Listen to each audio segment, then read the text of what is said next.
Assalamualaikum warahmatullahi wabarakatuh. Perkenalkan, nama saya Fitria dengan NPM 1210200085.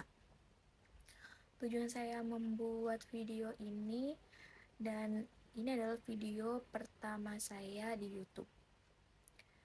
Tujuan saya membuat video ini yaitu untuk memenuhi tugas dari Bapak Sandi dengan mata kuliah Manajemen Inovatif. Saya akan menjelaskan tentang human capital. Berikut penjelasannya. Human capital atau modal manusia.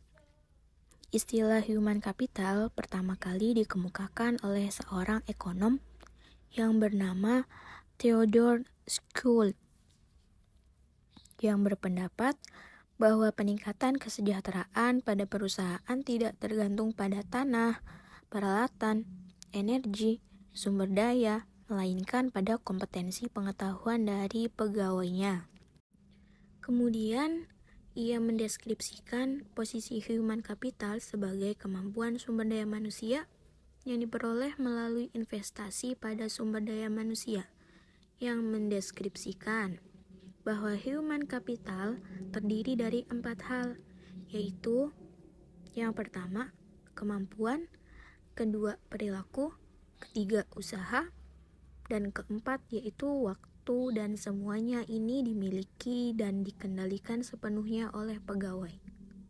Untuk mendeskripsikan human capital sebagai kombinasi dari keempat faktor tersebut sebagai berikut.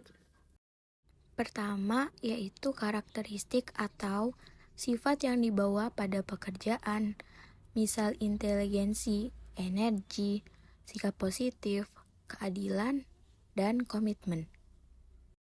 Kedua, kemampuan seseorang untuk belajar, yaitu kecerdasan, imajinasi, kreativitas, dan bakat.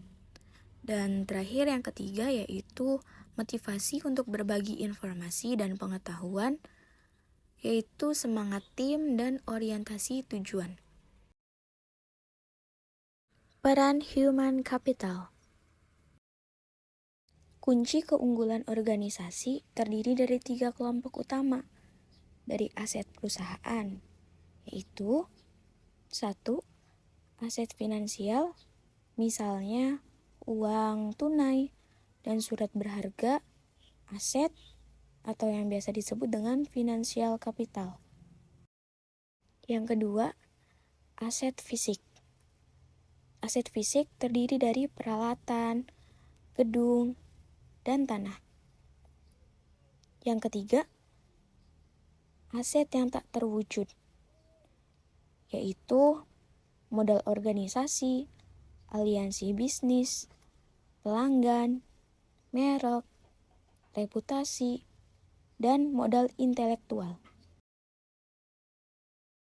Hubungan kompetensi karyawan dengan human capital. Dalam meningkatkan kompetensi karyawan, tantangan utamanya yang harus diperhatikan yaitu kompetensi harus sesuai dengan strategi bisnis, dan kompetensi perlu diciptakan melalui lebih dari satu mekanisme. Berikut adalah 5 cara untuk meningkatkan kompetensi karyawan, yang biasa disingkat dengan 5B.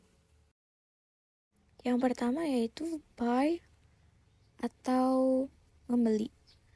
Mengganti SDM yang lama dengan yang baru dan memiliki kualitas yang lebih baik.